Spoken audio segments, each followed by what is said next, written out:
श्री सच्चिदानंद सद्गुरु साईनाथ महाराज की जय। आरती साई बाबा सौख्यदातार जीवा, चरण रजतळे द्यावा दासा विसावा, भक्ता विसावा। आरती साई बाबा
त्वमेव बन्धु सखा त्वमेव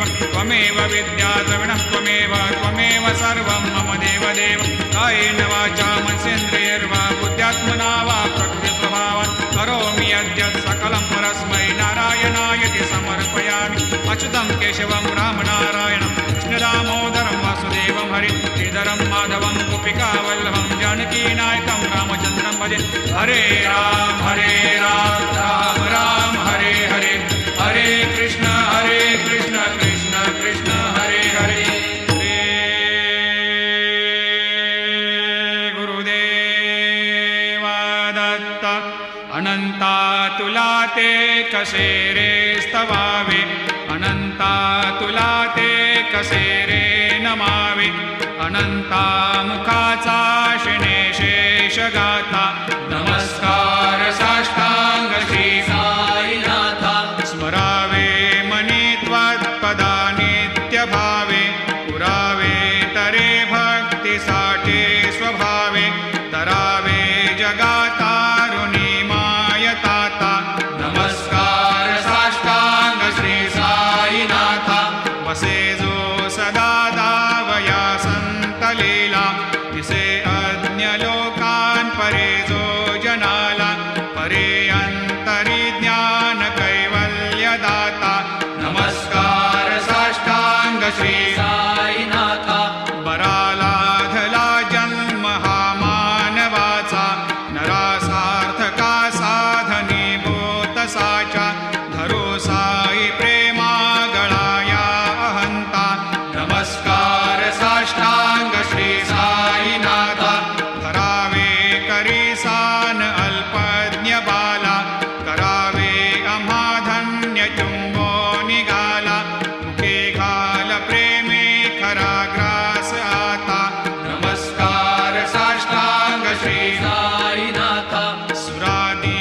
रासक्रीडा सवे कृष्णनाथा नमस्कार साष्टांग श्री साईनाथा तुला मागतो मागणे एक द्यावे करा जोडितो दीन अत्यंत भावे भवे मोहनी राज हातारी आता नमस्कार साष्टांग श्री साईनाथा ऐसा येई बासाय दिगंबरा अक्षय रूप अवतारा सर्व हि व्यापक तो श्रुतिसारा अनुसया त्रिकुमारा बाबा येई बा काशी स्नान जप प्रतिदिवशी कोल्हापूर भिक्षेशी निर्मल नदी तुंगा जलप्राशी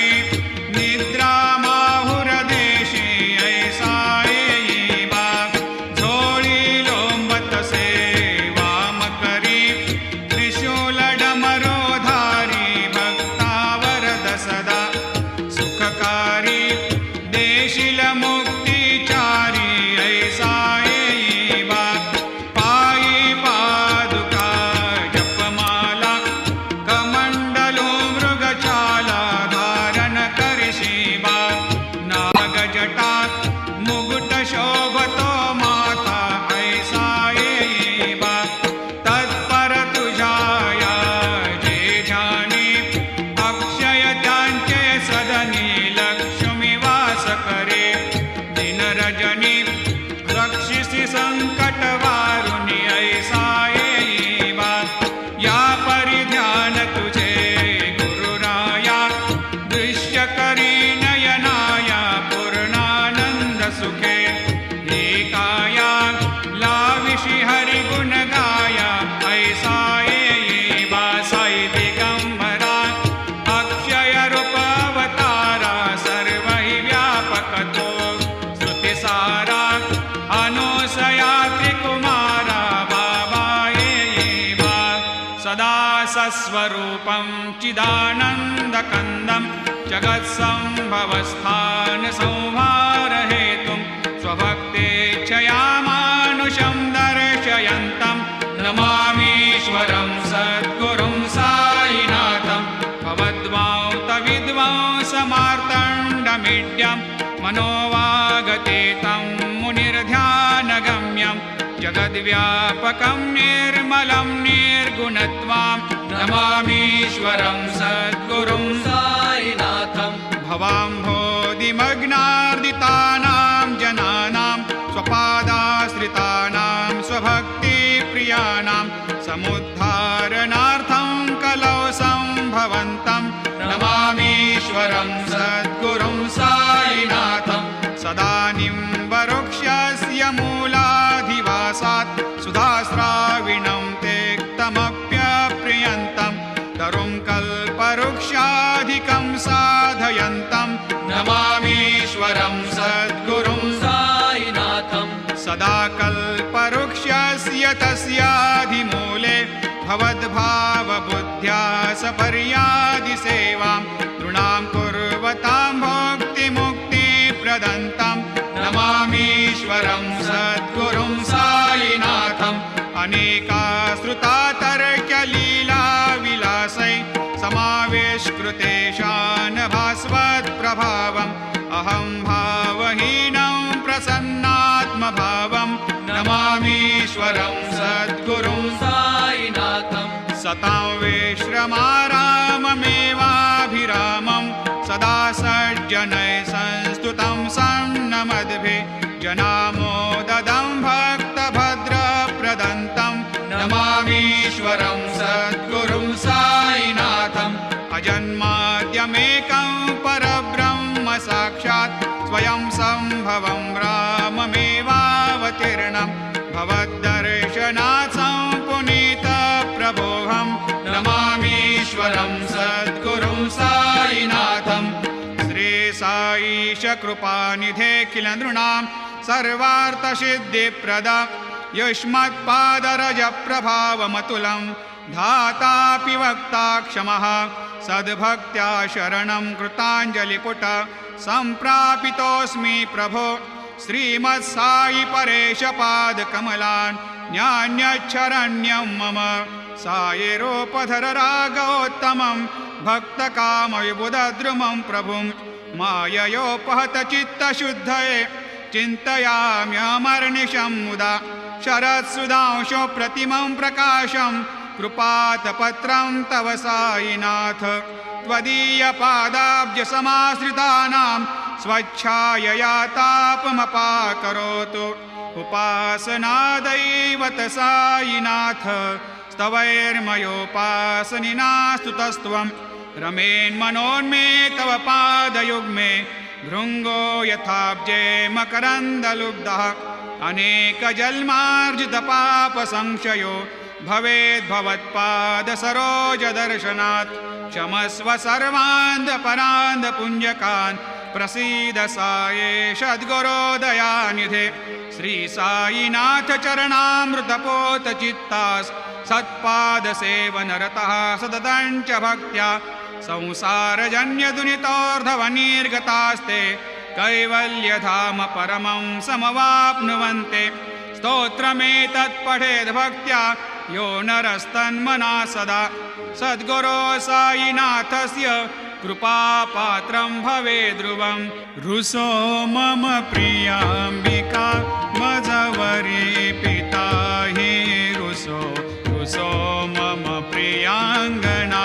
प्रियसुतात्मजा हि रुसो रुसो भगिनी बन्धु हि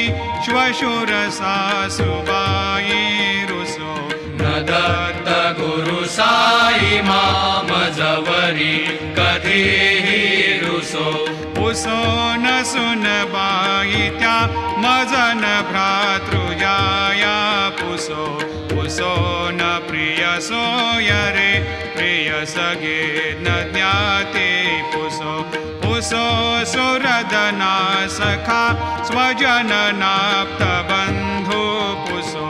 परीन गुरु साई मामजवरी कधीहि रुसो पुसो न अबला मूले तरुणरुद्धहीना पुसो पुसो न गुरुधाकुटे मजन थोरसाने पुसो पुसो न च भले बुरे सुजन साधुहीना पुसो परीन गुरु साई मामजवरी कधीहि रुसो रुसो चतुरतत्त्वविद् विबुध प्राज्ञज्ञानी रुसो रुसो हि विदुषी स्त्रिया कुशल पंडिता हि रुसो रुसो महीपते यति भजक तापसे हे रुसो न दत्त गुरु साई मामजवरी कधीहि रुसो रुसो कवि ऋषि मुनि अनघसिद्धयोगे रुसो रुसो हि गृह देवता निकुल ग्राम देवी रुसो रुसो खल पिशाच हि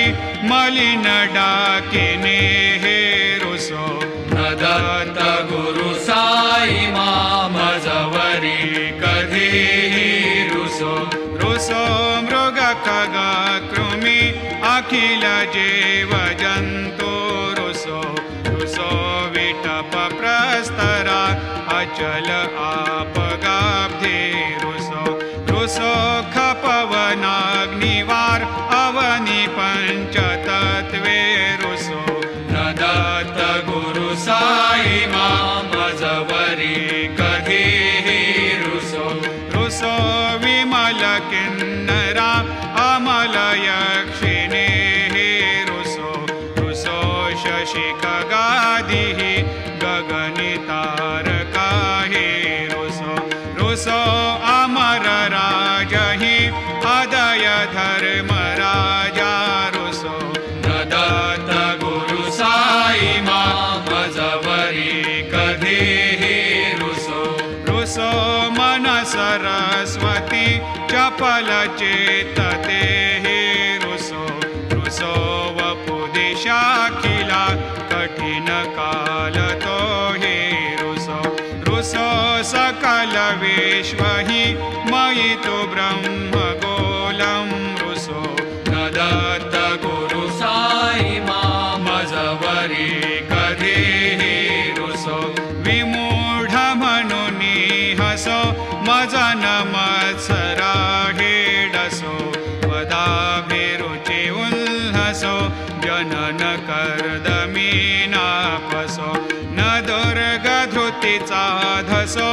अशिव भाव मागे खसो प्रपंची मन हे रुसो दृढ विरक्ती चित्ती ठसो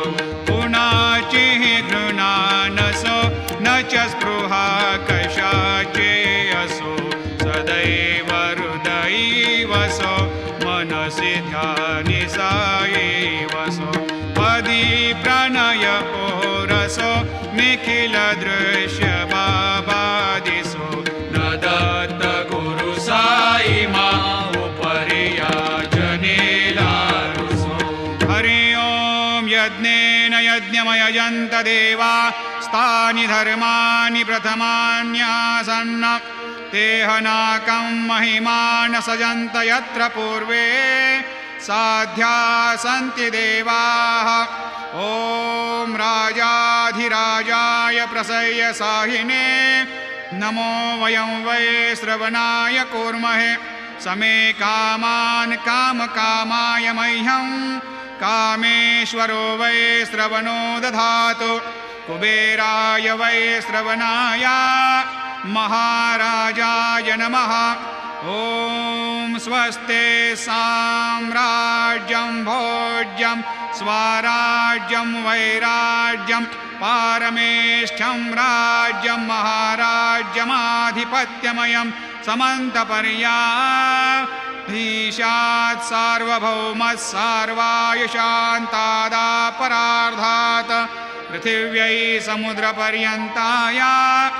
एकराळिति तदप्येष श्लोकोऽभिगीतो मरुतः परिवेष्टारो मरुतस्यावसङ्ग्रहे आवीक्षितस्य कामप्रियैर्विश्वे देवा सभासदैति श्रीनारायण वासुदेवाय सच्चिदानन्द सद्गुरु साईनाथ महाराज की जय। करचरणकृतं वा कायजं कर्मजं वा श्रवणनयनजं वा मानसं वा अपराधं विहितमविहितं वा सर्वमेतत्क्षमस्व। जय जय करुणाब्धे श्री प्रभो साईनाथ श्री सच्चिदानंद सद्गुरु साईनाथ महाराज